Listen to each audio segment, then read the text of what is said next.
మనము ప్రసాదం అనేటువంటి పదం మనం చాలాసార్లు వింటూనే ఉంటాం కదా. ప్రసాదం అంటే ఏంటి? భగవంతుడికి మనం నివేదన చేసిన తర్వాత, ఆయనకు పూజ చేసిన తర్వాత మనకి ఇచ్చేదాన్ని ప్రసాదం అంటారు. మనం ప్రసాదం అంటే ఏంటి? ఒక కొబ్బరికాయ కొన్నాము. కొబ్బరికాయ కొన్న తర్వాత ఆ కొబ్బరికాయ నాది. కానీ భగవంతుడికి కొబ్బరికాయ ఇచ్చిన తర్వాత కొబ్బరికాయ నాది కాదు. ఎవరిది ఆ కొబ్బరికాయ? భగవంతుడు ఇచ్చినటువంటి ప్రసాదం. అంటే ఏంటి? నేను దేవుడికి ఇచ్చిన నా చేతికి వచ్చేటప్పటికి అది ప్రసాదం. ఎందుకు అది ప్రసాదం అయింది? భగవంతుడికి నివేదన చేశారు కాబట్టి. ఇప్పుడు మనకేం చెప్తున్నారు? మనం కూడా అలాంటి ప్రసాద బుద్ధితో కనుక మనం ఉంటే అహంకారం పోతుంది అంటాడు. అంటే ఏంటి? మనం ఇచ్చినటువంటి కొబ్బరికాయ మన చేతికి వచ్చేటప్పటికే నాది కాకుండా పోయింది. ఎవరిది? అది పరమాత్మ తత్వం అయింది. నా చేతికి వస్తూనే అదేమైపోయింది? ప్రసాదం అయిపోయింది. ఇప్పుడు నా బుద్ధిని కూడా ఏది నా చేతికి వచ్చినా ఇది నాకు ప్రసాద బుద్ధి, భగవతత్వం ప్రసాదించినటువంటి ప్రసాద బుద్ధి అని కనుక నేను చేసుకుంటూ పోయినాను అనుకో, నాకు ఇంకా అహంకారం ఏముంది? నాకు ఇంకా అహంకారమే లేదనుకో, ఆటోమేటిక్గా ఏమైపోతుంది? మమకారం ఉండదు. అంటే ఏంటి? మన సమస్యలన్నిటికీ కారణం ఏంటి?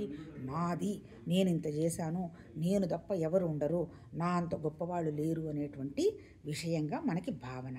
అలా నేనింత గొప్పదాన్ని అనేటువంటి పేరు ప్రతిష్ట తెచ్చుకోవడానికి మనం ప్రయత్నం చేస్తున్నది ఇంకొక పని. దానివల్ల ఏమవుతుంది?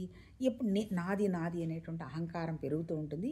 ఈ అహంకారంతో చేసిందంతా నా వాళ్ళకి ఇవ్వాలనేటువంటి మమకారం పెరుగుతుంది. ఎప్పుడైతే నువ్వు ప్రసాద బుద్ధిని అలవాటు చేసుకోవడం జరుగుతుందో, ప్రసాద బుద్ధిలాగా మన మనస్సుని పెట్టుకోవటం జరుగుతుందో, ఏం జరుగుతున్నా అంతా భగవతత్వ భావంలోనే జరుగుతుందనేటువంటి విషయం మనకు ఒక అవగాహనకు వచ్చినప్పుడు ఏం జరిగినా మనకి ఏమి టెన్షన్ ఉండదు. ఎందుకు ఉండదు? అహంకారం తగ్గిపోయింది కదా. ప్రసాద బుద్ధి అంటే ఏంటి? అక్కడ నివేదించింది మనకి ఇచ్చారు కాబట్టి నాది కాదు అనేది వస్తుంది. ఇప్పుడు నువ్వేం చేస్తున్నా నాది కాదు అనేటువంటి భావంతో, అంటే ఏంటి? అంతా భగవతత్వం ఇచ్చినటువంటి పని నా ద్వారా జరుగుతుంది అనేటువంటి భావంతో కనుక నువ్వు చేసుకుంటూ పోతున్నావు అంటే ఆ లాభంతో కానీ నష్టంతో కానీ నీకు సమస్య లేదు. లాభ నష్టాల సమస్య ఎప్పుడైతే లేదో అంటే కర్త లేడు, ఇక్కడ కర్తృత్వ భావన లేదు, దానికి వస్తున్నటువంటి ఫలం లేదు. అంటే ఏంటి? భగవద్గీతలో ఏం చెప్తున్నాడు? ఎప్పుడైతే నీకు కర్త భోక్త ఫలం లేదో నీకు నాకు తేడా లేదు. ఇంకా నువ్వు ఇక్కడ రావడం పోవడం, ఈ కష్టాలు పడడం, ఈ సుఖాలు పడడం అనేటువంటి పరిస్థితి లేదు. అంటే ఏంటి? కేవలం నువ్వు ఉన్నావు అనుకో, నీకు నాది అనేటువంటి భావం నువ్వు లేకుండా చేస్తున్నావు అనుకో, ఏ పని చేస్తున్నా నా పనే చేసుకుంటూ పోవడం జరుగుతోంది. అంటే ఏంటి? భగవతత్వ భావన పని వ్యక్తమవుతూ పోతున్నది కాబట్టి దానికి సంబంధించినటువంటి ఫలాలతోటి మనకేమీ సంబంధం లేదు. ఎప్పుడైతే ఫలంతో సంబంధం లేదో టెన్షన్ లేదు. ఎప్పుడైతే టెన్షన్ లేదో అప్పుడు మన మనసు ఎలా ఉంటుంది?